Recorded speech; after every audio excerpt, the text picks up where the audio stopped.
Hi guys, welcome to my channel. My name's Kelly, and today we're going to be talking about intermittent fasting. So if you guys like what you see, make sure you go ahead and subscribe to my channel, give this video a thumbs up.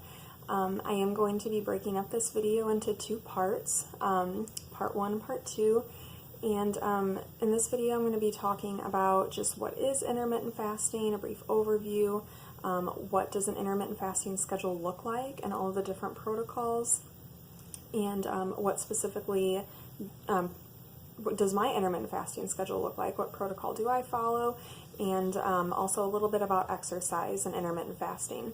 And then in part two, we're going to be talking about the physical and spiritual benefits of fasting, and then just what to eat during your eating window.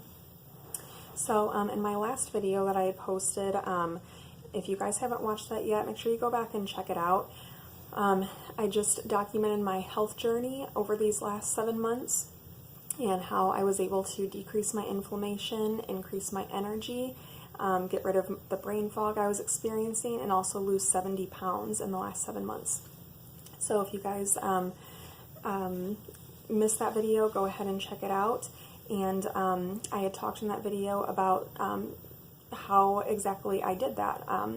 And one of the things that I forgot to mention in that video was intermittent fasting is one very important tool that I've used.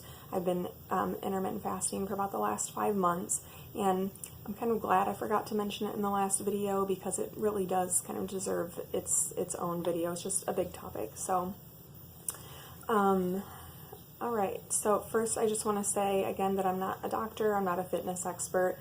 I'm not giving you guys medical advice. I'm just talking about my personal experience with intermittent fasting and how it's benefited me. So what exactly is intermittent fasting? Well, intermittent fasting is not a diet. It does not tell you what to eat. It is simply a pattern of eating. It limits the times that you eat to specific windows and tells you when to start eating and stop eating. I do want to say that, in the research that I've come across, I was just kind of surprised to learn that the natural biological pattern of humans is, natural periods of feast and famine. Our bodies were never designed to be eating continuously throughout the day like we're accustomed to in our culture, where food is just always available, it's always around, whenever we want it, it's there. That's not how, we have lived for thousands of years. The natural cycling that comes with the feast and the famine periods produces a lot of biochemical benefits for our bodies instead of just forcing it to digest constantly. There is a bit of a caution with intermittent fasting, with for diabetics, for hypoglycemics, for people whose blood sugar goes too low, for people who have adrenal fatigue or cortisol issues, or for pregnant or breastfeeding mothers. So if you fall into any of those categories, make sure you do extra research in those areas. All right, so what does an intermittent fasting schedule look like? Well, there's a lot of different protocols out there. Even though fasting is an ancient concept, people did it out of necessity when, food supply was low and they had to hunt or gather for their own food. And also there's a lot of religious traditions, modern and ancient, where people fasted. So this is nothing new, but I will say that science is doing a lot of really fascinating research on fasting and intermittent fasting, and some of the science is really cool. So it's something that's gaining popularity now, especially like in the fitness type world. I see it a lot. And so this is a good time to start if you're interested, because there's just a lot of information out there right now and a lot of scientific studies coming out. So you can pick up books on each of these different protocols that were designed by different experts in the field. A lot of YouTube videos on intermittent fasting, blogs, the information's out there. So the first one I'm going to talk about is the 16 and 8 protocol, sometimes called the lean gains protocol. This is where you fast for a 16-hour period throughout the day, and then you have an 8-hour feeding window. This protocol seems to be the most popular in the fitness world, especially amongst like bodybuilders and things like that, just because It is said to help you preserve the most muscle mass. A lot of diets you can lose a significant amount of muscle mass, but with this protocol, the 16 and 8, it does seem to preserve a lot of muscle mass and be good for people who are wanting to build their muscle as well. So with the 16 and 8, you can choose any 16 hours of the day. It doesn't have to be, a set time period. Intermittent fasting is very flexible. You can choose whatever time schedule works for you. So there's also the Eat, Stop, Eat protocol, which is basically you choose 1 to 2 days per week where you fast for a full 24 hours. The rest of the days of the week, 5 to 6 days, you just, eat normally in moderation, healthy diet.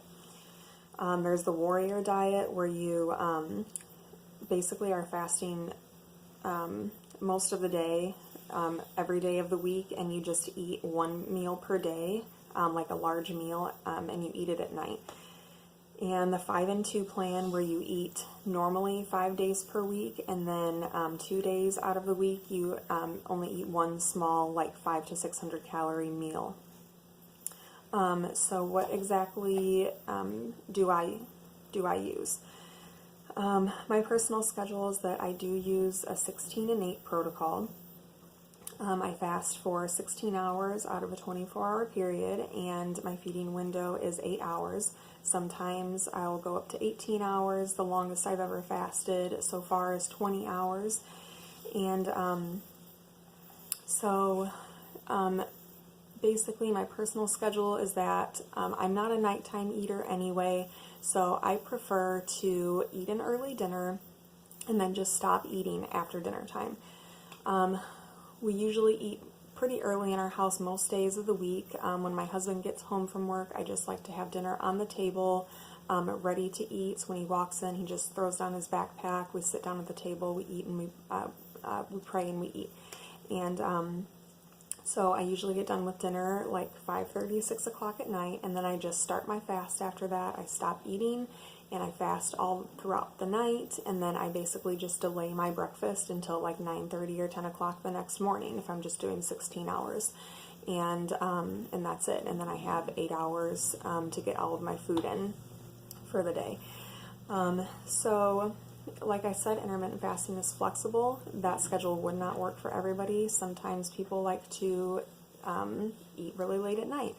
And that's totally fine. If you want to, if you're a night owl and you like to eat until 11 o'clock at night, then absolutely go ahead and do that. You'll just be delaying your feeding window until the next afternoon.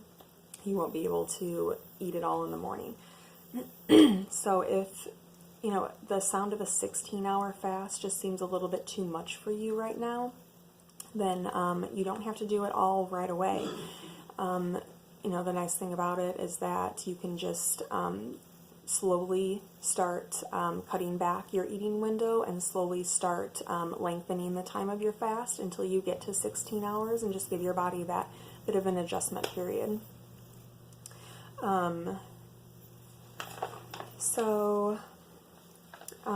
A little bit about exercise and intermittent fasting. Again, I'm not a fitness expert. You can find a lot more detailed information about this elsewhere. But from what I've come across, it seems like you should not do any heavy exercise during your fasting window. I do not do any cardio or any heavy exercise while I am in a fasted state. When I want to do that type of exercise, I just wait until my eating window, until I've at least ate something, and then I can eat, a little post-workout snack right after I work out. But I will weight train and do strength training during my fasted window, and so far my body has tolerated that really well. So basically, if I do want to work out, strength train during my fasted state, I will time my workout so that I am done working out right when it's time to break my fast.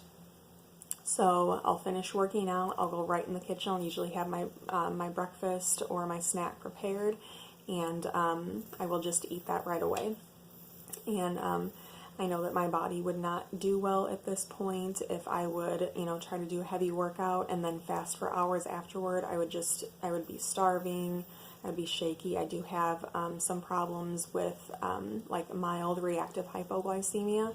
So far with what I'm doing right now, my body does great with it. So that's going to be it for part 1 right now, and I'll be posting a video soon with part 2, so make sure you guys keep an eye out for that.